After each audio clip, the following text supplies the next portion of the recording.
indeed. Thank you. As we move on to our next speaker, Ian Williamson. Ian runs a consultancy business based in the UK and acts as a business development director for directors finding their initial business in Europe and the UK.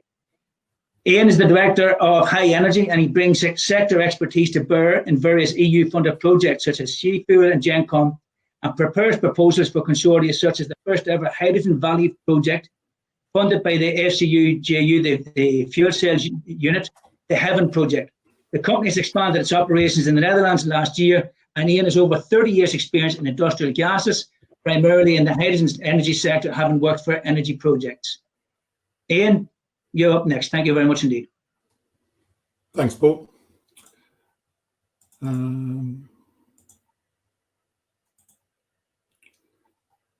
Excuse me, guys, just trying to make this work. Okay, so as Paul says, I run an energy consultancy, a hydrogen energy consultancy, and we are really focused on connecting renewable energies with hydrogen so that we can replace fossil-based fuels and also show the advantages of hydrogen applications. And some of those we're going to touch on in the presentation this morning. But primarily, I want to introduce you to the Community Hydrogen Forum. I know Rory has explained one aspect of that particular portal, but I want to go into a little bit more detail and show you some of the information that is available on the portal so that you can begin to develop your own projects and develop your own understanding of what hydrogen and renewables can do together. I've got about 10 slides, which hopefully I'll run through relatively quickly. And we should have some time for questions at the end. So if I can borrow some words from Marie Kondo, which I apologize for, but my wife does keep mentioning it every time she comes into my study and sees how messy the desk is. But do renewables spark joy? And I think in recent times, we've seen really a bottom-up revolution where people and communities, individuals, have driven policy change, and we see that from Greta and others. But this policy change has caused an acceleration in the way that national governments and regional bodies like the EU think about the environment and think about their energy policy. So we're seeing, or we're beginning to see, that those changes are beginning to migrate through to energy decisions on a national and international scale. And one of the things that I think I would be quite happy to say is that renewables do spark joy. You can see in this picture that everybody else agrees, particularly for their obviously their PV arrays. But I think once we've got to the point where we agree where the route that we wish to go down, i.e. towards an environmentally sustainable future, we have to understand how we can deliver that. And the key to that is how to provide everybody with knowledge and know-how to enable them to begin to create their own projects and have their own concepts as to how to harness renewables and include hydrogen in a completely sustainable power system, or energy system, I should say. So how can we look at this energy transition, and how do we feel that this can be enabled by hydrogen?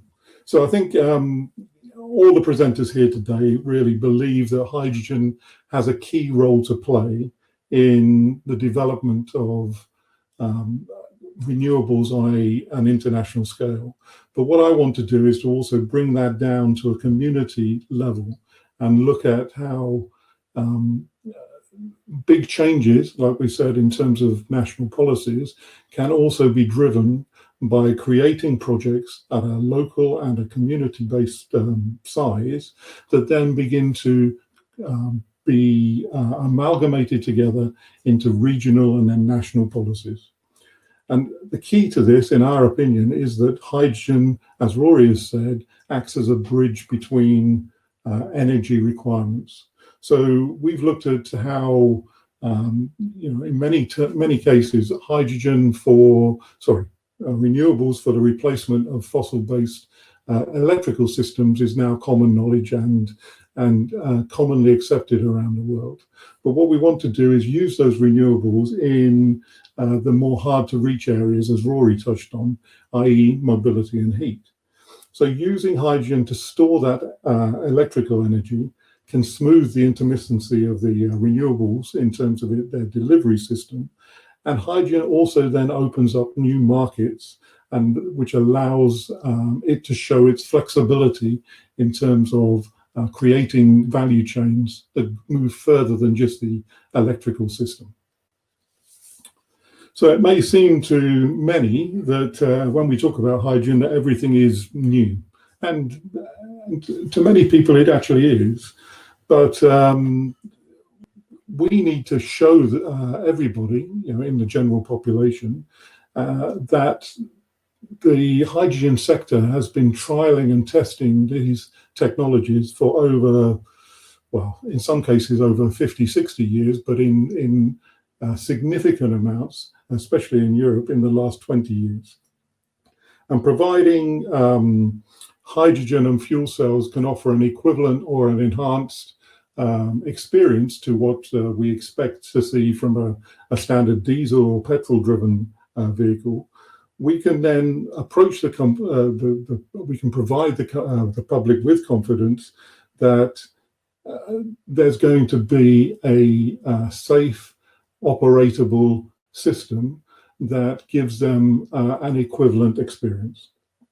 And we see hydrogen appearing in many forms right away through different value chains in terms of mobility and in terms of other energy processes. So it could be that you replace your boiler in your house with a hydrogen related boiler, or you could travel to work on a hydrogen train. What we don't have to do is we don't have to reinvent all this learning, all this know-how. It exists already. It exists disparately around the world and around Europe. And our goal is to try and bring that together in the Community Hydrogen Forum to give you access to that information to allow you to develop some of your own projects. And the key here, in our opinion, is making that know-how available. So in order to reach the climate goals that we have all ascribed to, and all our national governments have signed up to these, we need to look at the projects that we have today in terms of renewables and hydrogen and use them as inspiration as to how they can be replicated and also expanded to deliver significant growth in terms of renewables and hydrogen related applications. And the key here, and it's something that the hydrogen sector has championed right the way over the last 20 years, is effectively learning by doing. That's not to say repeating the need to develop that initial technology. It's about getting the operational experience and the understanding as to how to interact with hydrogen in a safe way and in a public space. And the key to doing that is about sharing experience and sharing know-how. And that can be on many levels. It can be from an individual going to refuel a car. It can be on a community level where you're looking at hydrogen, a hydrogen-enabled renewable energy system. So you have wind turbines, you have electrolyzers, you have hydrogen going to mobility.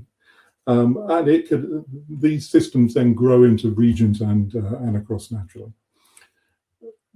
What I think is key is that we look from these systems not only from a top-down approach, but we also look, as we have done for the whole of this new environmental movement, from a bottom-up approach. So communities, and potentially individuals within certain communities will be knowledge leaders and spokespeople for hydrogen and the creation of new hydrogen projects.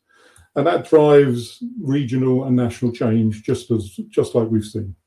So trying to create that knowledge base is really where the Community Hydrogen Forum comes in. So as you've heard, the forum was originally the brainchild of the GenComm hydrogen project. And we've already heard a lot about GenComm this morning, but what I want to also say is that we've looked to widen the geographic scope beyond just Northwest Europe by interacting with two other projects which are also EU funded, but have the same goal of bringing hydrogen to geographic locations which have not seen hydrogen applications in up to today. So Seafuel looks at bringing hydrogen to islands and particularly down to Tenerife. And Huge looks at the Arctic region and the northern peripheries of the European community. All of these projects are really key in offering an insight into what hydrogen can offer to communities and to projects. And what we see is that these locations that we're trying to reach now, which are a little bit more remote from the major urban centres, they are renewables rich. And so it offers these communities significant benefits if we can hang on to the value that these renewables can create within the community by providing jobs, by providing energy systems, which secures and minimizes energy costs for those communities going forward. And what we want to see is we want to make sure that everybody has visibility of what these particular projects have achieved, but we want to see the Community Hydrogen Forum spawn its own set of projects going forward, and then use those projects as examples for further growth in terms of the numbers of hydrogen converts, shall we say. So one of the things that we're looking at with the Community Hydrogen Forum at the very beginning is we're working with a group called the Energy Co-ops Island. And these guys are looking or have engaged with a number of coastal communities around the coast of Ireland, particularly island-based communities off the Irish coast, to give them information about hydrogen that is allowing them to develop a local renewably based energy system. I'm particularly thinking about the island of Valentia and Rathlin, and we're beginning to work with the Energy Co-ops Island group to provide information on the Community Hydrogen Forum that will allow not only those particular communities to benefit, but also the following on communities that they have in the pipeline. And that offer of support is available right the way across the areas and the geographies that we are working with. So if you are an organization which is working with smaller communities or communities that have a desire to move towards a renewable energy base, then please get in contact and we can try and connect you with some of these existing systems that we have underway. So what is the Community Hydrogen Forum? So firstly, I should say it's a developing tool, okay? It's not perfect by any means. We understand that completely. And it's something that we completely believe will continue to evolve as the needs for the discussion changes over time. The key factor of the Hydrogen Forum is that we have access to some of the key individuals within the hydrogen sector and within the academic community. I mean, you've already heard from Rory himself, and there are a number of other academics involved in the program. What we're trying to do is to get a forum, a discussion platform together, such that if you have a question about hydrogen or hydrogen-related topics, you can just post your question on the forum, and we will find an expert who will come back to you either within the public space of the forum or even more directly to help you understand what the answers to your questions are, and then to develop your understanding to an extent that you're comfortable. And if that be that you wish to then lead a future project and create a hydrogen infrastructure in a local basis, then we will continue to support you up until the point where you hopefully then transition into one of the trailblazers, and we then learn from you. So partnerships and what we're trying to get is partnerships and relationships kicked off within this forum, and then they migrate from being effectively on the internet to being in person within an infrastructure, within a real world space. And that's key to how we think that the portal will evolve. So as I mentioned, it's a developing resource, but what I wanted to do is to whet your appetite a little bit on what's coming soon onto the portal. And we have a series of case studies and roadmaps which are looking at various different communities right the way across both all of the geographies that I've mentioned. And really the thing that, these communities are different sizes, they're different locations, they've adopted different hydrogen applications, but what brings them all together is that they have a plan and they have a vision as to the fact that hydrogen and renewables go hand in hand to deliver a sustainable future. And we can expect, or you can expect to see some of these initial case studies to be on the website by the end of this month.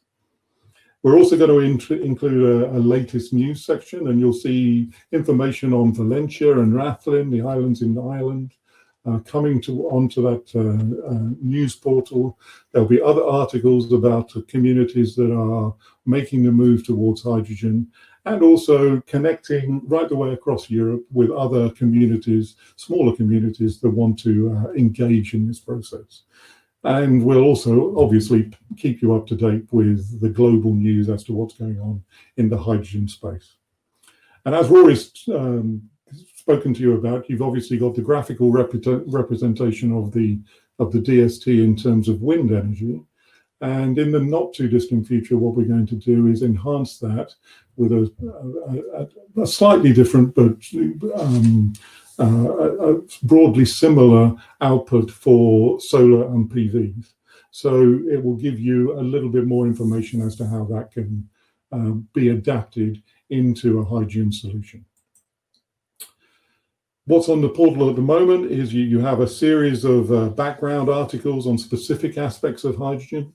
They relate to safety, they relate to a number of different other interesting views as to what hydrogen can be used for. And what we're trying to do is we're going to enhance those with further information on power-to-X and biomass to hydrogen.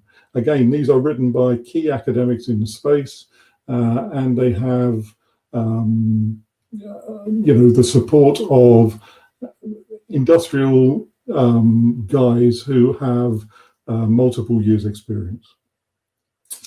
And we look at, I suppose the other thing that we're going to bring in terms of that insight section is we're going to look at how hydrogen applications are evolving. So if there are new things coming to the marketplace, and they may not come to your location immediately, but what we want to do is we want to talk about them. We want to make you aware of them. So for instance, we know that hydrogen trucks are beginning to emerge in all locations around Europe and in the US. And we want to bring together an article on hydrogen vehicles so that you can see what is coming and could be hitting the streets not too far from you in the not too distant future. And of course, I want to go back to this forum position where it's a space really to discuss all things hydrogen. If you need to get a question answered on hydrogen, all you need to do is pose the question and we will find the expert to come back to you. So that's a very quick run through on the the Community Hydrogen Forum. You've seen the website address in Rory's presentation. It will be at the end of the slide packages as well. If you also want, you can drop an email to either myself or Rory to get some direct feedback. And as Paul said, I think the presentations will be made available on the website itself and on the GenComm website. So there are many ways for us to get back in contact together. Thank you very much. Ian, thank you very much indeed.